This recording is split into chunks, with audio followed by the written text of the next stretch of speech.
going to start, because I'm going to recap a little bit what we did the previous time. So let's just greet each other quickly, properly. Sawadee ka.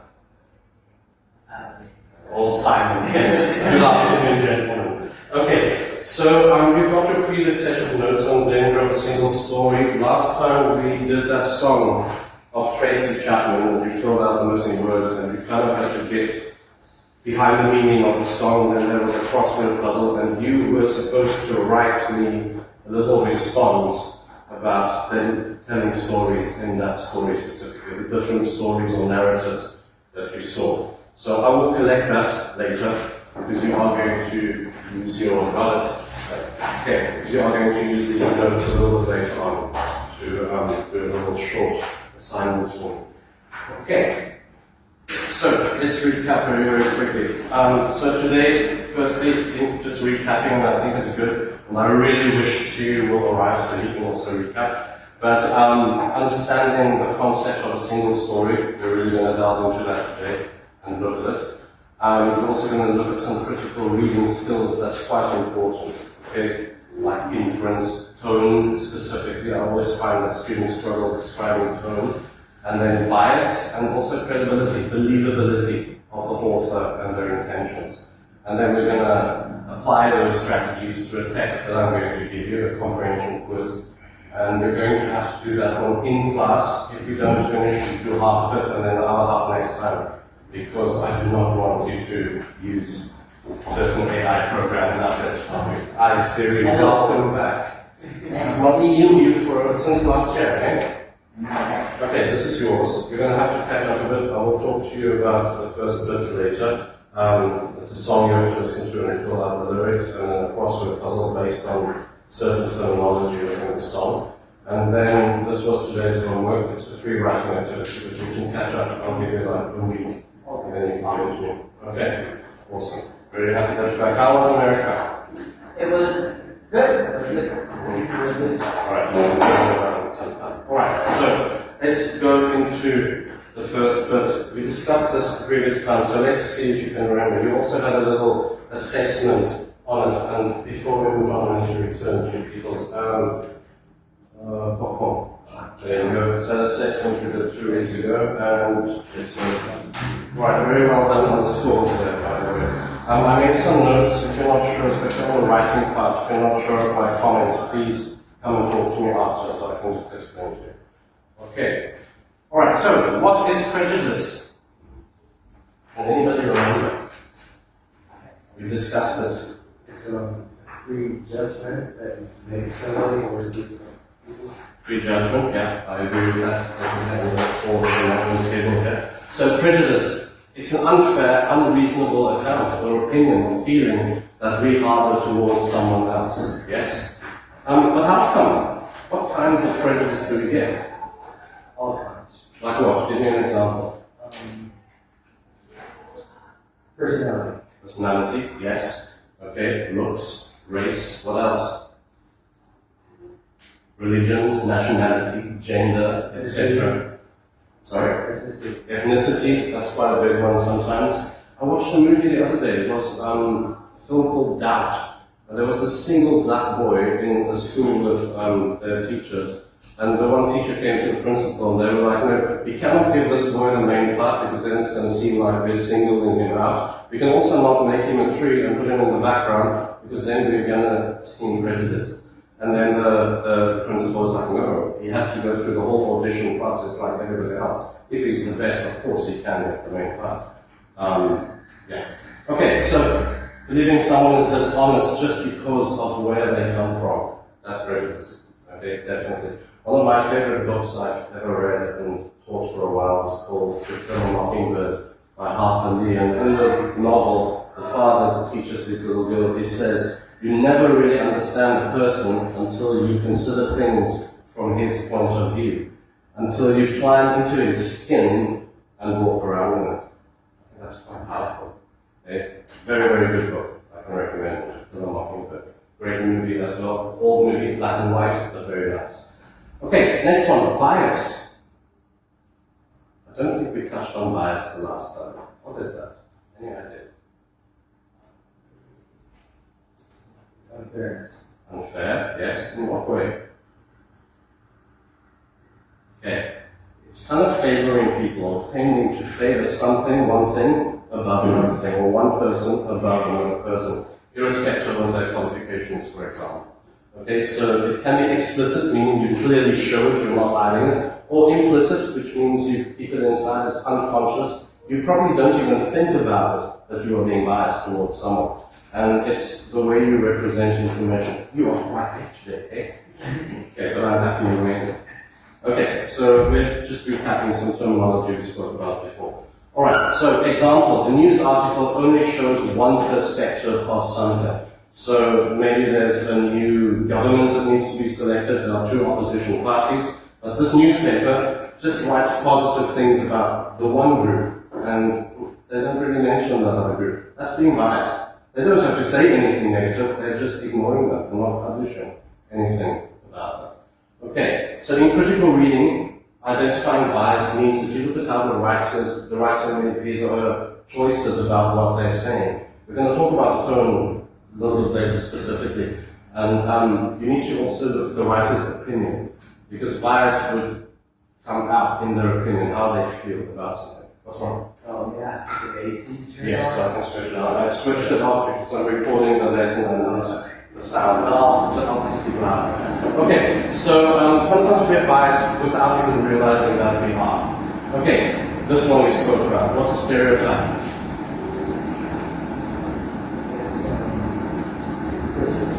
It's prejudice, yes. It's a form of it, yeah. It's a form of it, but give me an example. Has anybody ever stereotyped you? Asians, every Asian is good at math. All Asians are good at math, that's a good example. Yes. So it's a widely held but very oversimplified fixed idea of an image that we have of a person. If you take it very, very simple, think about something like fairy tales. The ugly witch, the ugly stepsister, the handsome prince, the beautiful princess. Those are stereotypes. It's just ideas that we have, but it's not always reality. Okay? So we generalize. We assume things about groups and we assume that they're the same. We basically put people in a little box if you stereotype them. We're inaccurate normally when we do it because we ignore specific differences. Everyone is different. But if you stereotype them, you don't even know them. You need to unpack. This can be positive and negative, okay? But most of the time, this can be quite harmful because we base it on assumptions. We assume things about groups of people.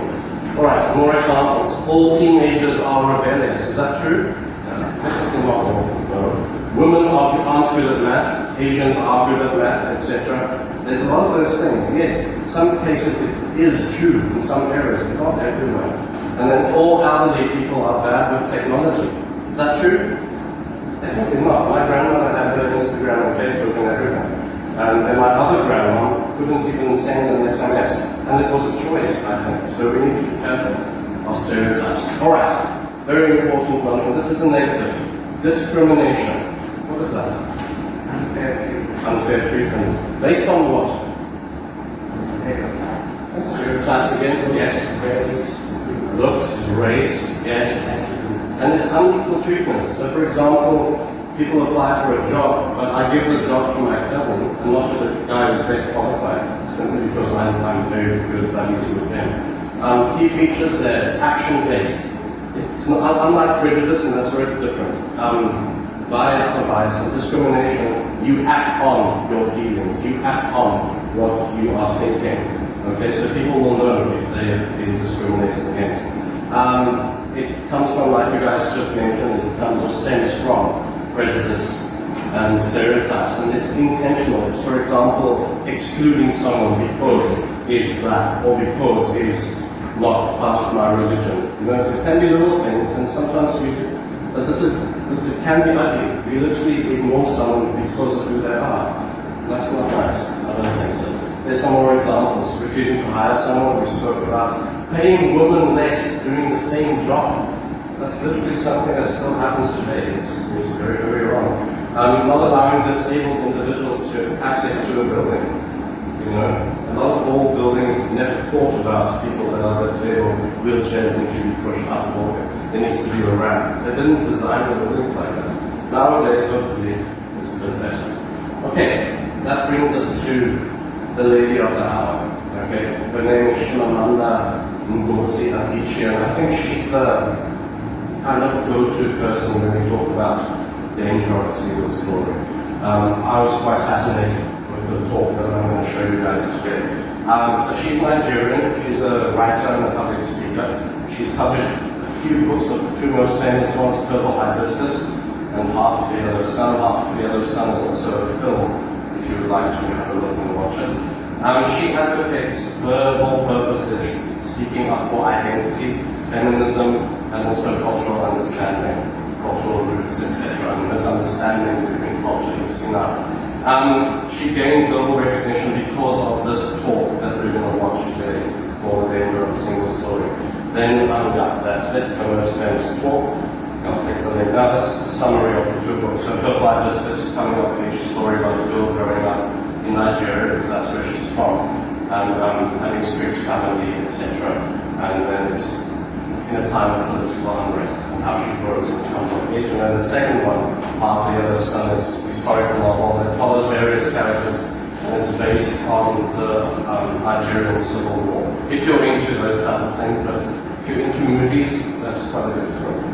There's the book covers and full poster. Alright, so we're going to watch the video. I'll come back to that slide. But before we watch it, I quickly want you to think of these questions. And if you want to make some notes, you'll see in your notepad on page 4 at the bottom there, you all have hopefully completed activity 2. And I see some of you laughing. I hope it's done. If not, please, I need it as soon as possible. Midterm scores are coming up. So look at activity 3 and activity 4 while we do this. So I want you to think, have you ever been misunderstood because of your background? Okay, just keep it in the back of your mind. What do you expect from a talk called The Danger of a Single Story? What do you think? What may this be about? Any ideas? Nothing? About being discriminated against, maybe? Yes? Stereotyped? Yeah? Lies, perhaps? Hitler said if you tell a story over and over, people will believe it. Racism. Okay? And then remember, what is a stereotype? And think about maybe a time when you were stereotyped and what you experienced. Have you ever had a bad experience? Of course. What happened? I was in America. Sometimes people make jokes like, you must eat dogs at home, You must eat ducks. dogs. Oh, dogs, sorry. It's a form of discrimination, which is unethical. Yeah, and things like that do happen, but it's not the whole country. Yes, I agree with you. Okay, so then while we are watching the video, I want you to look. This is not activity 3, so you need to take some notes while you're watching. Okay, you can just make little point notes. There's no score allocations to this whatsoever. So I want you to kind of think about what are the main points that she makes in her argument. Okay, just write them down, and then after we've watched, we'll have a bit of a discussion, and then you can join a partner and discuss, and then give me some feedback. So record what you think the main points are. Just 3 or 4 things that you think stands out in her talk. Okay. So look at the examples she gives of what she's talking about. Also, how does she describe the effects of a single story? What are the consequences of telling one story and only one story? And then later we will talk about the tone and her purpose. I really want to focus on the word tone a lot because I think we get it wrong. But let's watch the video first and then we'll have that discussion. So I just want to get back to that link quickly. Okay, it's about 18 minutes. Bear with me, but I think it's an excellent talk. There are subtitles as well, but she speaks really well. Folklore and fairy tales have always been a part of my work. Growing up in the foothills of the Appalachian Mountains, I heard... There we go. Enjoy.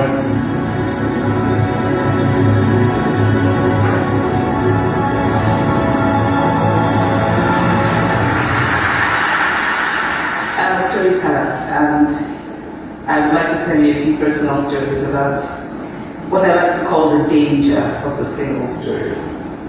I grew up on a university campus in eastern Nigeria. My mother says that I started reading at the age of 2, although I think 4 is probably close to the truth. So I was an early reader, and what I read were British and American children's books.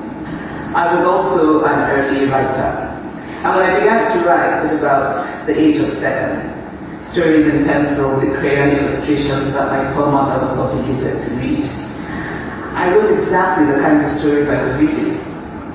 All my characters were white and blue-eyed. They played in the snow, they ate apples, and they talked a lot about the weather, how lovely it was that the sun had come out. Now this despite the fact that I lived in Nigeria, I had never been outside Nigeria. We didn't have snow. We ate mangoes, and we never talked about the weather because there was no need to. My characters also drank a lot of ginger beer because the characters in the British books I read drank ginger beer. Never mind that I had no idea what ginger beer was. And for many years afterwards, I would have a desperate desire to taste ginger beer. But that is another story. What this demonstrates, I think, is how impressionable and vulnerable we are in the face of the story, particularly as children. Because all I had read were books in which characters were foreign, I had become convinced that books, by their very nature, had to have foreigners in them, and had to be about things with which I could not personally identify. Now things changed when I discovered African books. There weren't many of them available, and they weren't quite as easy to find as the foreign books, but because of writers like Chimamanda and Kamara, I went through a mental shift in my perception of literature. I realized that people like me, girls with skin the color of chocolate, whose kinky hair could not form ponytails, could also exist in literature. I started to write about things I recognized. Now I loved those American and British books I read. They stirred my imagination, they opened up new worlds for me. But the unintended consequence was that I did not know that people like me could exist in literature. So what the discovery of African writers did for me was this: it saved me from having a single story of what books are. I come from a conventional middle-class Nigerian family. My father was a professor. My mother was an administrator. And so we had, as was the norm, living domestic help who would often come from nearby rural villages. So the year I turned 8, we got a new houseboy. His name was Fide. The only thing my mother told us about him was that his family was very poor. My mother sent yams and rice and our old clothes to his family. And when I didn't finish my dinner, my mother would say, "Finish your food. Don't you know people like Fide's family have nothing?" So I felt enormous pity for Fide's family. Then one Saturday we went to his village to visit. And his mother showed us a beautifully patterned basket made of dyed raffia that his brother had made. I was startled.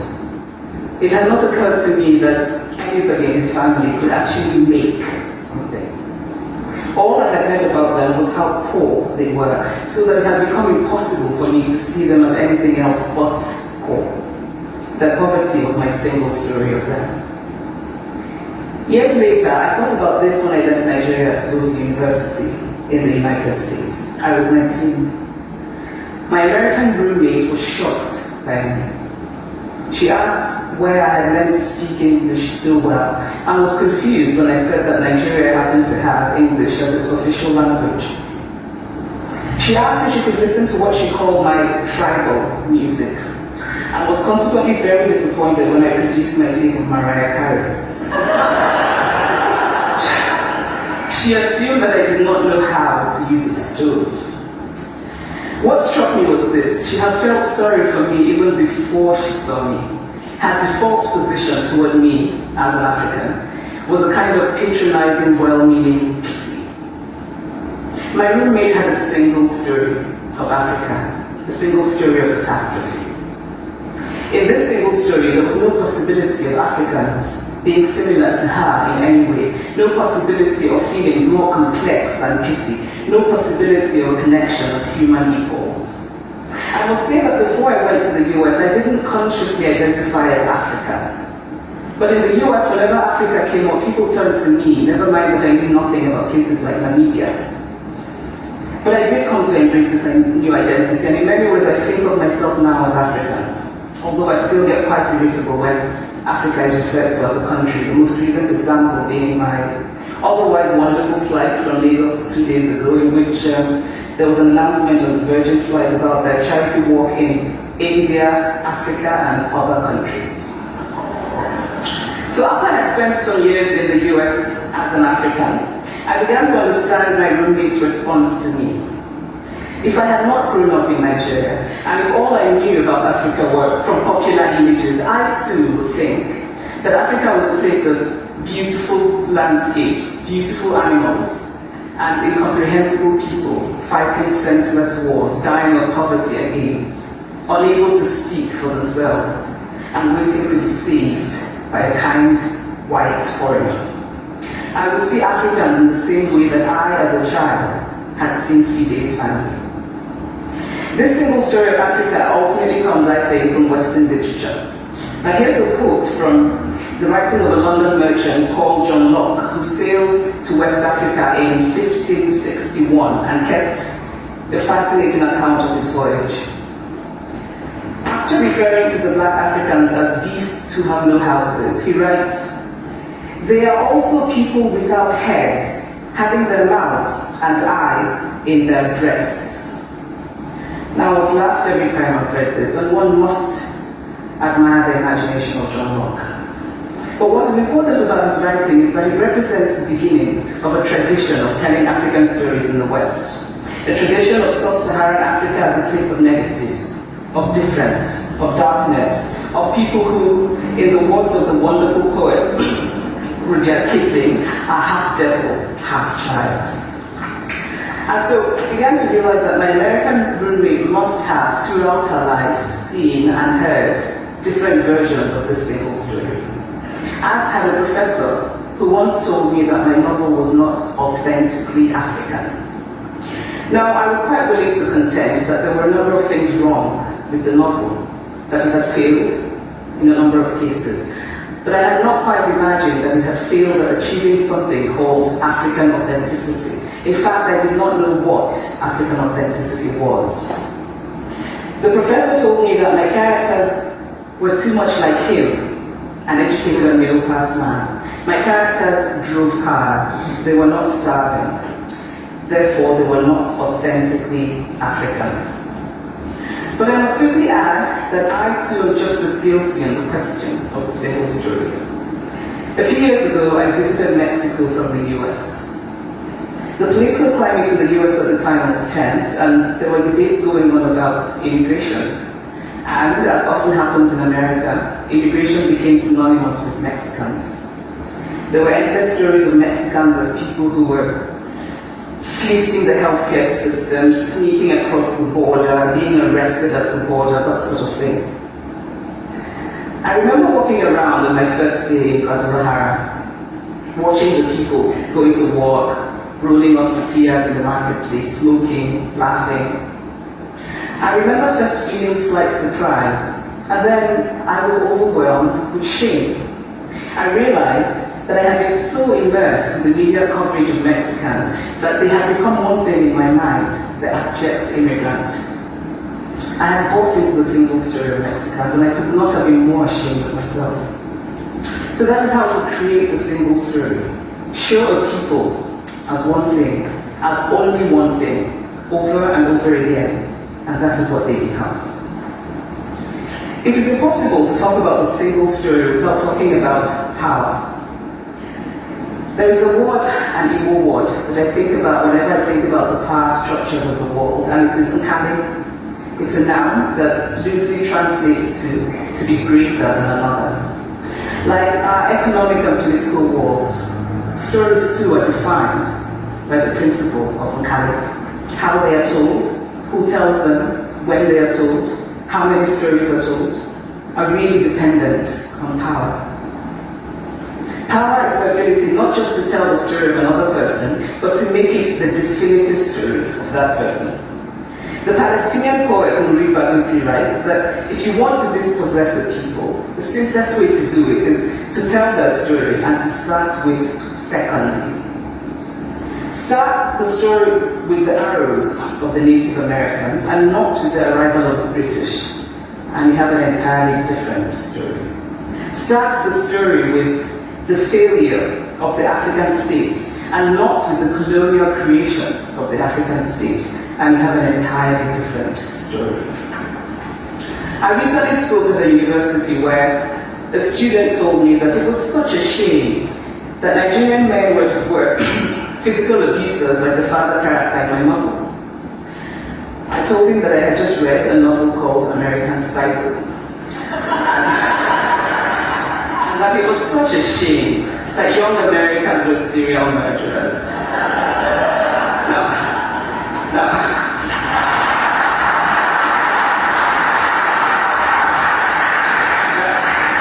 Now, obviously, I said this in a fit of mild irritation, but it would never have occurred to me to think that just because I had read a novel in which a character was a serial killer, that he was somehow representative of all Americans. And now, this is not because I'm a better person than that student, but because of America's cultural and economic power. I had many stories of America. I had read Thailand, Updike, and Steinbeck, and Gatesfield.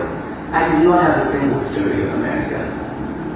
Procrastination isn't your fault. It's a broke mentality fueled by self-doubt. You keep putting. When I learned some years ago that writers were expected to have had really unhappy childhoods to be successful, I began to think about how I could invent horrible things my parents had done to me. But the truth is that I had a very happy childhood, full of laughter and love, in a very close-knit family. But I also had grandfathers who died in refugee camps. My cousin, Polly, died because he could not get adequate health care. One of my closest friends, Ukuloma, died in a plane crash because our fire trucks did not have water.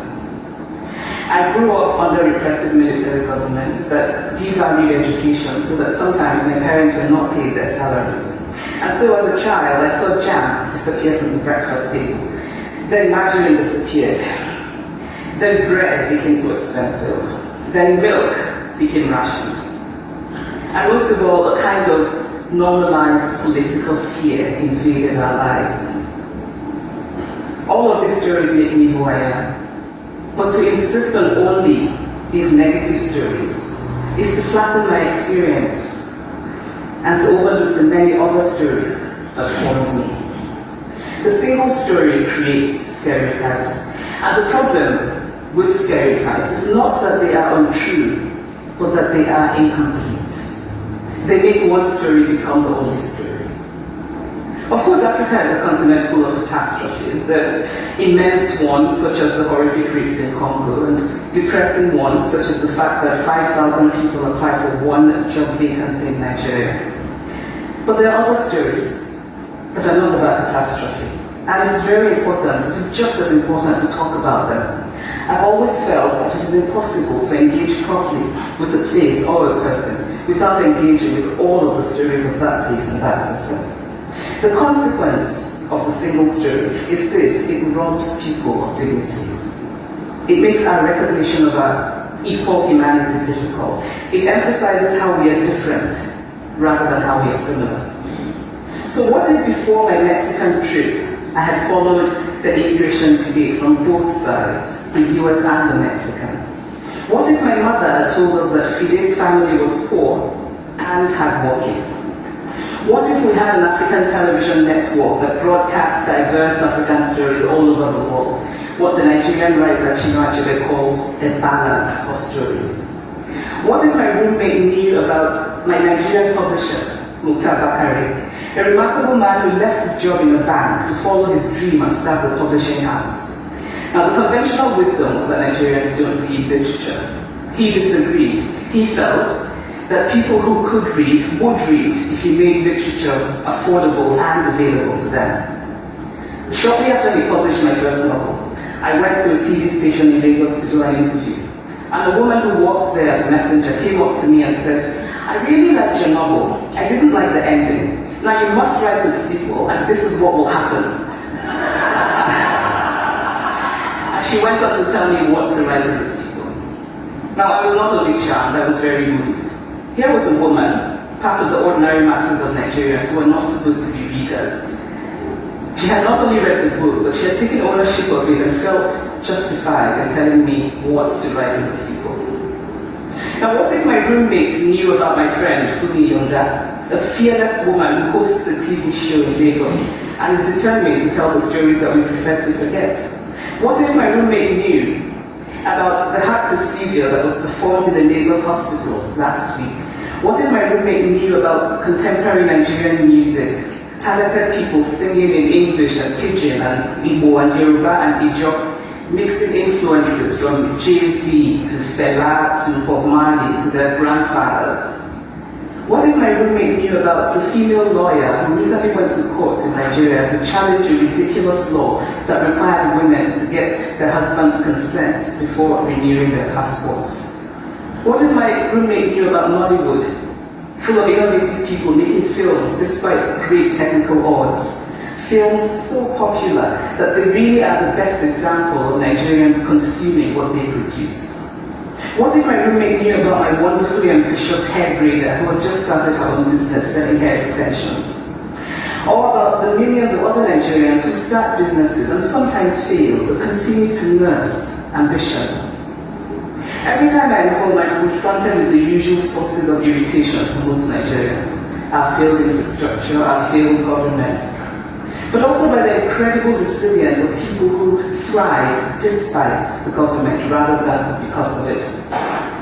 I teach writing workshops in Lagos every summer, and it is amazing to me how many people apply, how many people are eager to write, to tell stories. My Nigerian publisher and I have just started a non-profit called Farafina Trust, and we have big dreams of building libraries and refurbishing libraries that already exist, and providing books for state schools that don't have anything in their libraries, and also organizing lots and lots of workshops on reading and writing for all the people who are eager to tell our many stories. Stories matter. Many stories matter. Stories have been used to dispossess and to malign, but stories can also be used to empower and to humanize. Stories can break the dignity of the people, but stories can also repair that broken dignity. The American writer Alice Walker wrote this about her southern relatives who had moved to the north, and she introduced them to a book about the southern life that they had left behind. They sat around reading the book themselves, listening to me read the book, and the kind of paradise was regained. I would like to end with this thought, that when we reject the single story, when we realize that there is never a single story about any place, we regain a kind of paradise. Thank you.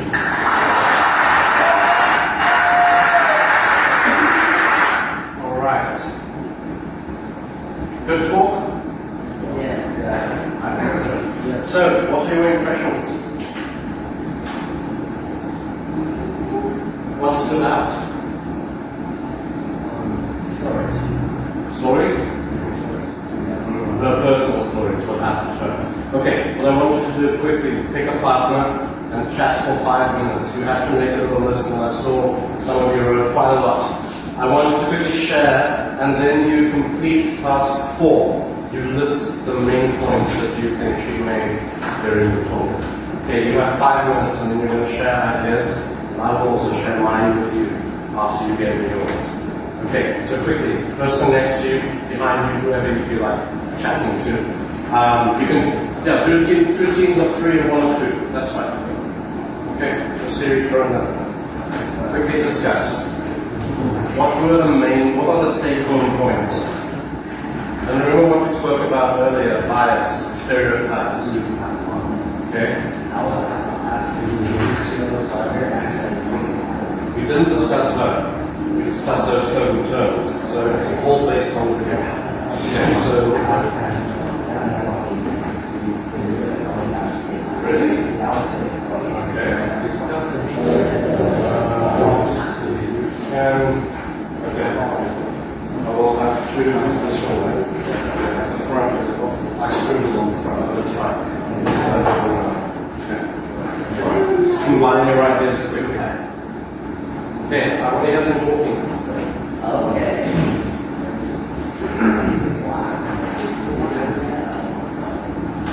Okay, so transfer what you've got on in exercise 3 and write down your main points, the ones you agree upon, in exercise 4, please. Just list them for me. Over there. So you made your notes for exercise 3. Transfer the ones that you maybe have the same idea. Move those to Stereotypes. carrying on about stereotypes. That's good. Yeah, stereotypes.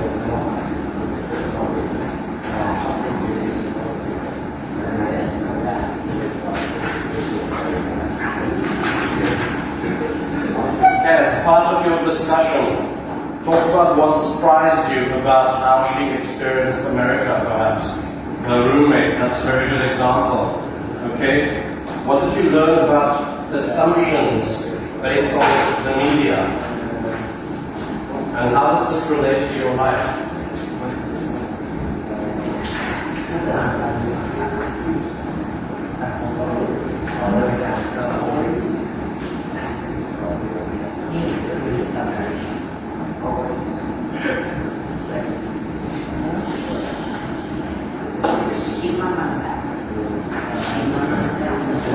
Take some practice that name.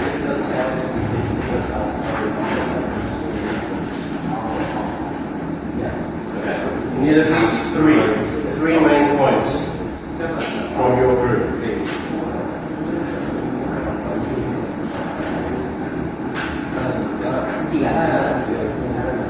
A single story can identify why to intro If you can't remember, I attached the entire transcript of the talk in your notebook. There's something you want to look up quickly.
Share some of those ideas, please.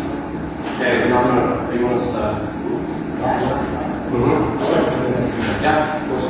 Okay, Nana?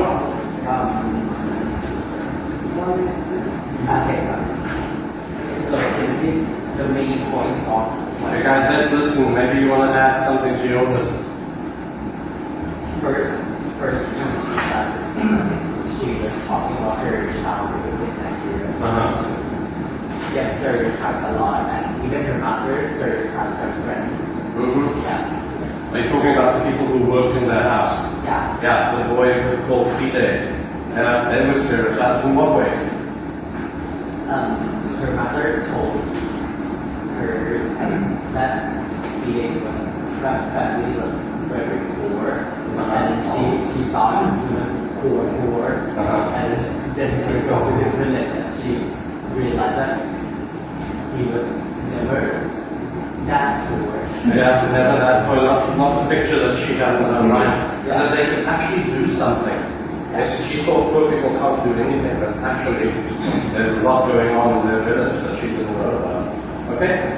So this this from the main point Speak up, because I don't know what to hear you. So this might digress from the main point a little bit, but it is actually a very simple.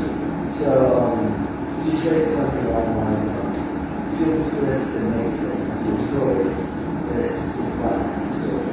And so it's the stories that we form with identity change. So, I feel like that because it is true, our past stories, which, really only into the positive, but also negative, because they actually inform who we are today.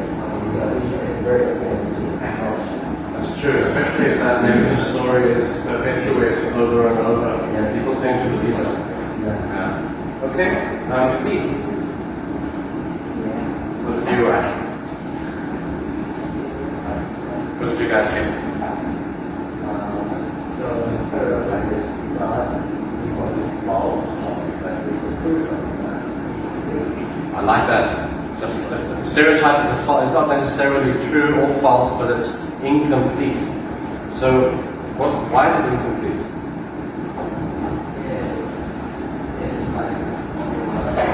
It's a one-sided story. We don't get both perspectives, and that's the problem. Do you have anything to add? Well, when the stereotypes are incomplete, they become demotivating and people Yes. Actually knowing that person, they believe that. Okay, I'm going to list off some of them. Don't bother writing anything down. I will send you the slides to our library later on.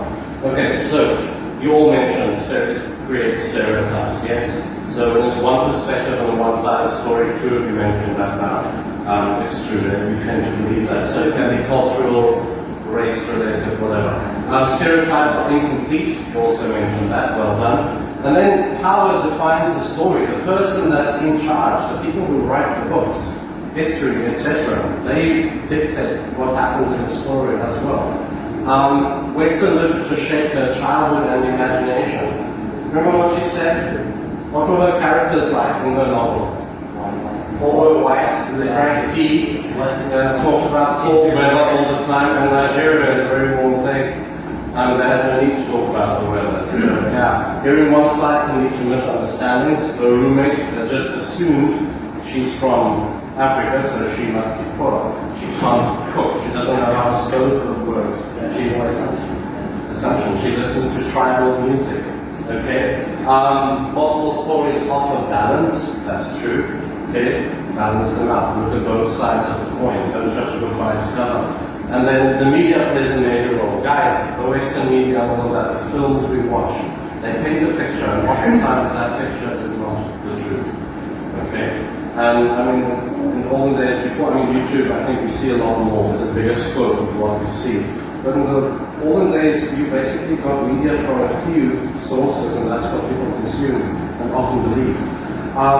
We're all storytellers and receivers. We all have the ability, we all have the responsibility to tell stories, to correct those narratives at the end of the day.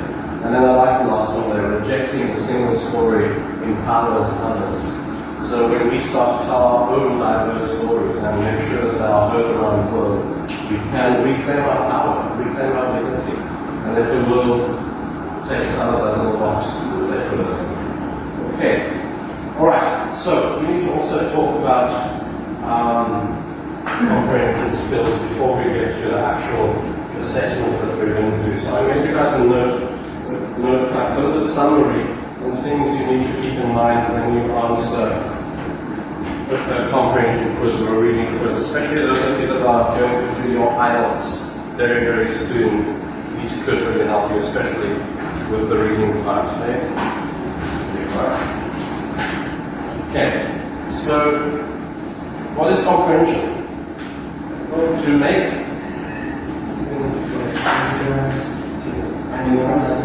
analyze, make meaning from something. It can be visual, it can be written, or it can be spoken, listening skills. Okay?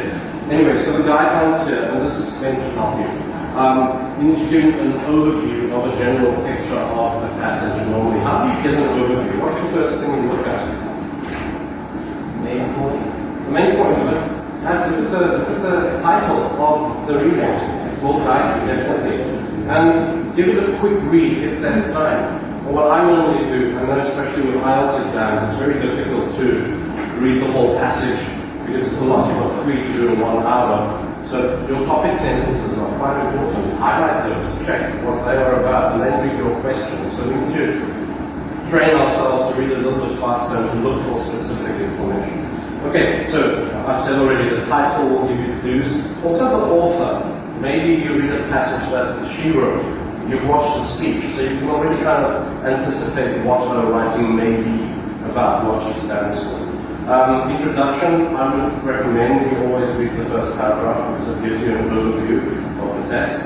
And then you ask who, what, where, why, when, how, okay, with everything, so that you can infer knowledge. And then I'll read through the comprehension questions. Very important, I will do this. Some people prefer to do that first before they go to the text. Also, what I do is, if they mention any names of people or surnames, I like those too, because if there's a specific question about what somebody said, you can immediately then get to know which paragraph you have to go. Alright, if you have time, read the passage again. Okay, double check to just bind everything and bring it together. Highlight the main idea of each paragraph, the topic sentences again, look at those. And then the more familiar you are, obviously, the easier the questions will be. Some practical advice. Each question normally has a question word, and that's very important. On the next page, we'll get there now, I made a list of the types of question words that you can expect. Then each question has a keyword, key idea, also underline that. What are they talking about? What do they want you to do in that answer? Put your eyes into search mode, okay? Glance through paragraphs, look for keywords, but be careful, they don't necessarily use the same words in questions, they would use synonyms. So look for words of similar meaning, okay? Sentence containing keywords, okay, read the whole sentence, get an idea if you do specific idea, extrapolated information. Please do not ever copy answers directly from the text, unless they ask you to quote or lift it from the text. It's called lifting, if you steal the author's idea and you write it down. Try to write it in your own words. Okay. So don't copy directly. Things you can copy directly, obviously dates and names of people, that's fine. Okay, right, answering techniques. Does the answer need a full sentence, a word, or a phrase? Read very carefully. Please do not start your sentences with conjunctions. I hate it when, especially in essay writing, people start with and, so, but. Okay, they're meant to link sentences together. Mark location, look at how many points they want. Kind of indicates how much you need to say or how many points you need to make. Do not give one-word answers unless they ask you for a one-word answer. Write in full sentences. Alright. And then when you quote, what do? Use left. Inverted commas, okay?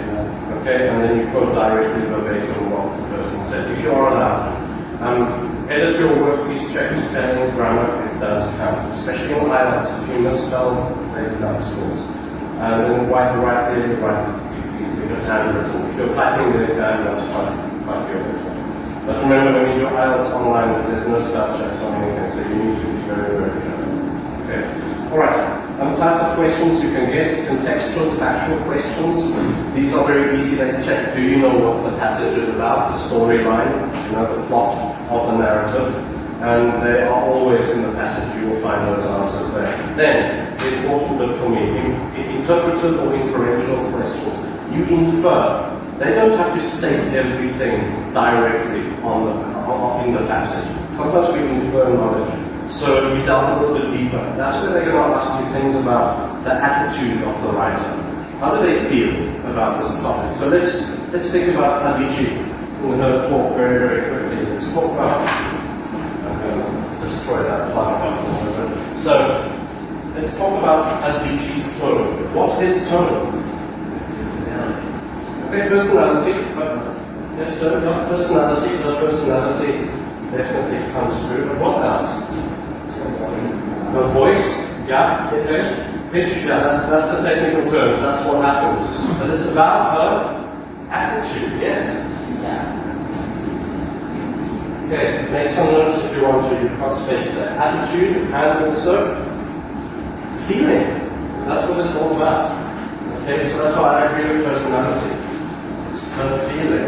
So if you have to make a list and tell me how she felt about that talk, what was she like? What's her tone? Think a little bit. How did she come across? The way she addressed the audience? She actually kept things slightly neutral. Neutral? Yeah, I like that. Okay. As a matter of fact, the kind of tone she had. I would say conversational. What type of person do you think she is?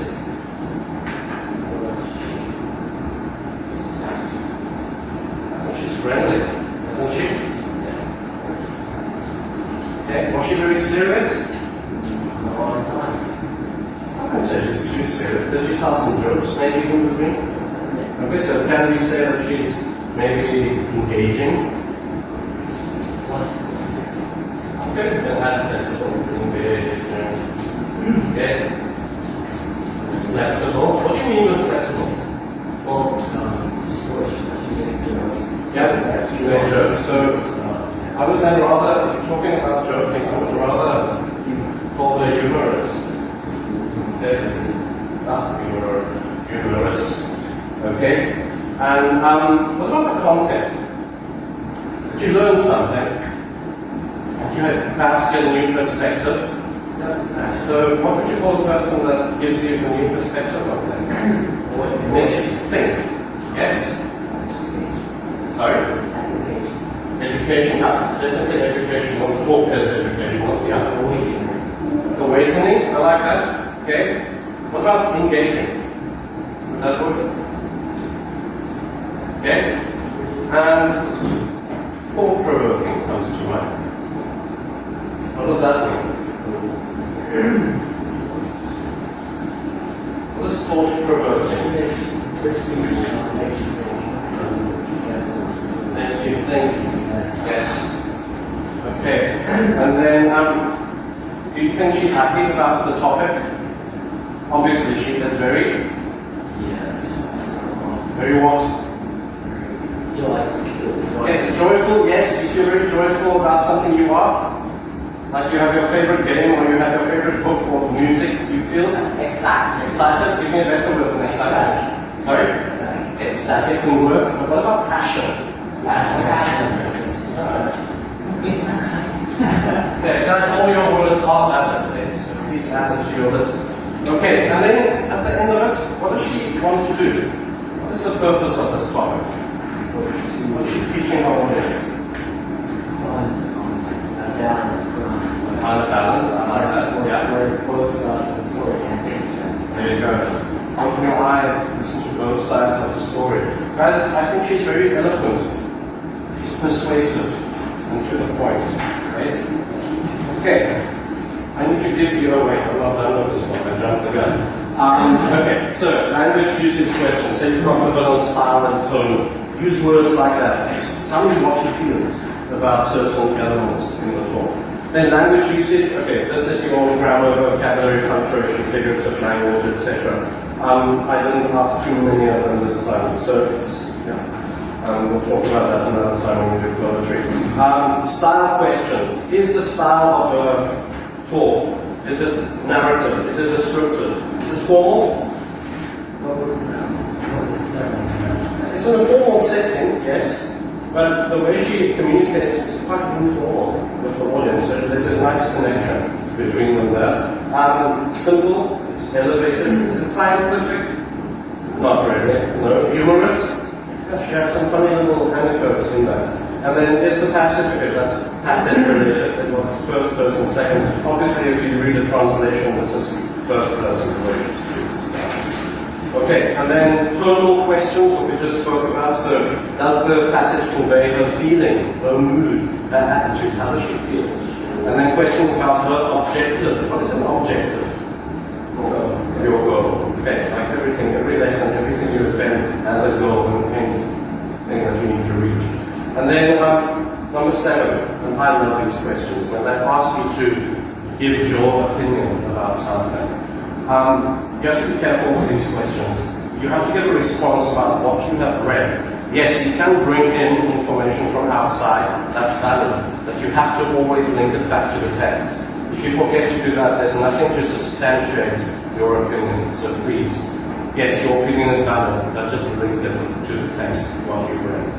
Okay, just very quickly to remind you, look at the instruction words there at the bottom. What is expected of you? Okay, they will use words like answer. Okay, that's very, very straightforward. You just write it down. But compare and contrast. What's the difference between that? What do you do when you compare? What do you do when you contrast? Contrast is two plus those two things. Yes, there you go. Contrast two things. Okay? And then compare. For example, you take a picture of yourself when you're M1 and a picture now. When you put the two together, there's a huge difference. You know, you can literally tell what it is. But for contrast, you need two different things, not the same person. Okay, like two different brands of car, you can really contrast those very well. Okay, convey means identify, show me. Okay, describe, explain, depict, illustrate, they all mean the same thing. Just look at the words, make sure that you know them. Inform me, tell me in your own words. Sometimes name, meaning you literally list something, record it, get it from the text. Express your feelings, your viewpoints, your own opinion. Motivate your answer, substantiate your answer. Give a quote. Many times if they ask you true or false, they can ask you to prove your answer from the text. So then you can quote and show them. Summarize. What is paraphrasing? Restate in your own words. Okay? And then you give these like synonyms or antonyms. Please be careful on those. In the questions and in the texts, they don't always use the same vocabulary. Okay? And then state whether it's true or false, that's easy. And circle the break also. Just follow their instructions basically. Especially when you go to do IELTS. If they tell you it's a 2-word answer and you gave a 3-word answer, even if it's correct, they don't give you the points. So be very, very careful. Okay, any questions on Adichie? Yes? All those notes. Well, I actually one of the opinions. The single story. I totally agree with that. I think the single story is a thing that's being perpetuated over and over, and at the end of the day, you need to look at both sides of the coin and look past the end of your nose, not just look at yourself all the time in your perspective. Okay, so I'm going to give you a worksheet. Now, we're not going to be able to finish this today, there's no way, but there's 20 minutes left, and I want you to at least make a start. Okay? And the reason I want us to do this in class is so that we don't ask ChatGPT, etc. to help us. And I want your own words. That's very important. So, there's a reading based on the talk that Adichie just gave. And then there are some multiple choice questions. I want you to only do the multiple choice questions now, today. You should be able to at least get most of those done. And we'll do the longer questions in class next time, and I'll see you. Okay, there you are. Alright, what I also want you to do, this little other notepad you just looked at for critical reading, use it. Follow the steps when you answer the questions. Look at the type of words they're asking you, look at the synonyms, the explanations, and apply the knowledge to the questions that I gave to you. This was last year's midterm exam, by the way. Yes. So this is good practice for what this is what you can expect in September. It's something like this. All right. So read carefully and answer the questions. Just the multiple choice for today. Okay. There are 10 of them. No, 20. Sorry, about 20 of them. And then there's 9 other questions, but the written questions we'll do next time.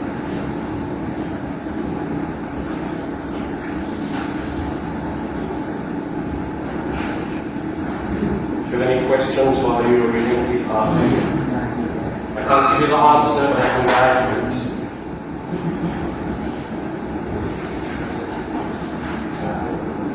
Remember to underline names of people, maybe ideas. Look at topic sentences on each paragraph. And then the questions are based on the different topics, so just read carefully. They're in the same order as the reading.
Pink.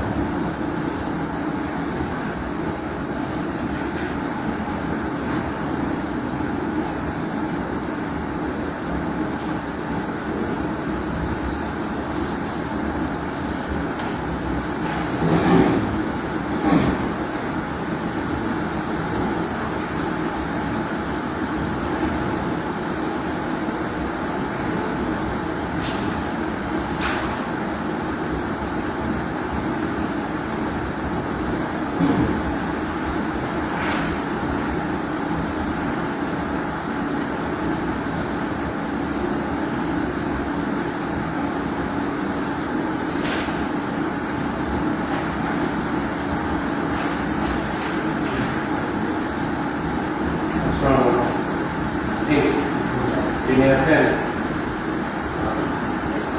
Okay. I've got an extra.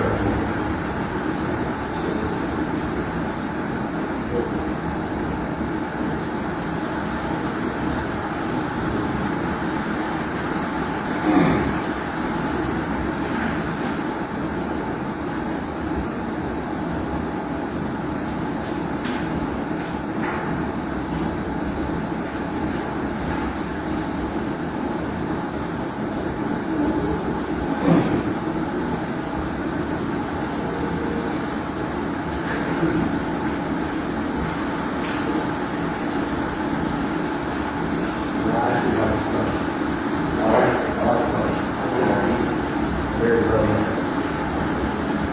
Happy you are enjoying this.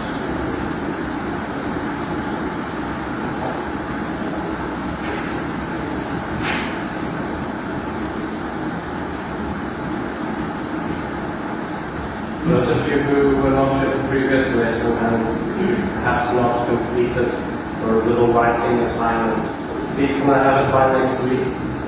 Okay?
You are finished with the first section, you can give me back the paper. I will hold on to it for next time. Okay? Yes, very good. I'm just about to and then just point the other writing on this one. No, okay. So next week. Okay. Of course. Let's just make sure if you are behind with any writing activities, I need your work by next week. Because I need to grade it and it comes towards your midfield score. Okay? Yeah. So it's class 2, and then just those. You can just tally that up.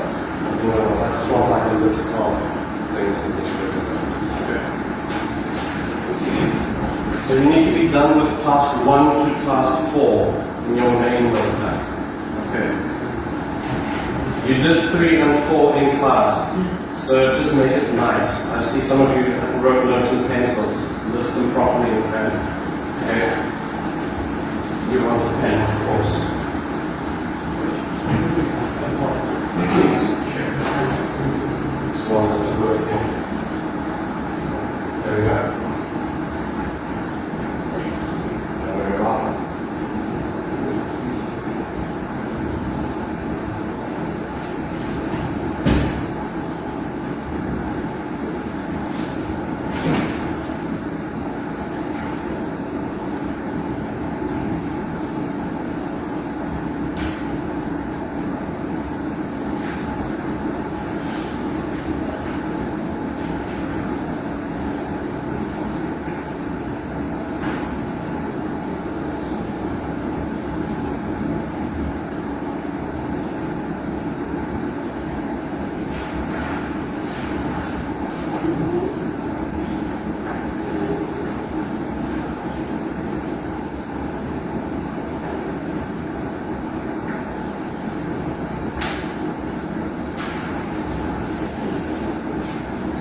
just make sure that your names are written at the top, guys. Names and shirt numbers.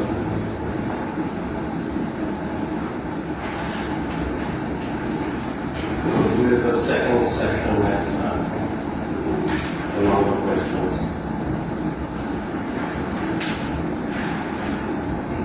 I will also tell you about your semester presentation in the next lesson. In case you've been wondering why there hasn't been one yet. Alright. Okay, so before you leave today, I need two things. Those of you who are done with the writing assignment and everything in the main notepad, I need that, plus the quiz that I gave you on the introduction of the story, please. Good. If you're not done, those of you who were doing school activities last time or whatever with the school's anniversary, next week is fine. Okay? Yeah, I need this. If you're not done, if you want to go and finish it, give it to me by next week. Okay, that's fine. Did you do the writing? You've got your other sheet, yes? Okay, don't stress about that. Let's do this section for me. It's based on the music video we watched. Watch it, it's this song. So just do the exercise. So you'll see when you watch the video, there are various stories and narratives that's being shown, different perspectives from the experience. Okay. Anybody else done with the other exercises or not? Okay, so please next week, I will ask Teacher Pericon to collect that for me next Friday. Friday. I know Wednesday you guys are going on an excursion, so it's not. Thursdays. Okay, I don't see it on the Thursday, so it's fine. Just give it to him, please, so I can just grade those things so you'll know what scores we have. Sorry?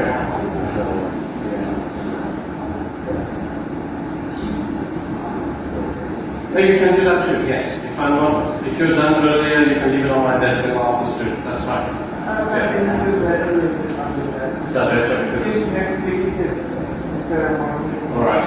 Oh yeah, it's the white crew and revival or what, I'm not sure. Yeah, it's fine. Okay, so as soon as you are done next week, as long as I have it by Friday, it's fine. Just leave it on my desk then. Okay. Guys, I would appreciate it. We've got our line group. When you put it on my desk, especially if I'm not there, maybe just take a picture and send it to me so I know it's there. I'm not in the office all the time, so I can just collect it. Okay, I would really appreciate that. As long as we get it all by next week Friday, I'm happy. Alright, I will see you again in what, 2 weeks from now. Guys, please, I want to ask, if you are doing school anniversary activities, try your best to come to my class, please. Just sneak away, because I only see you twice a month. I really need to see you, otherwise I'm not going to get through everything. Okay? We're already halfway through, almost halfway through the semester.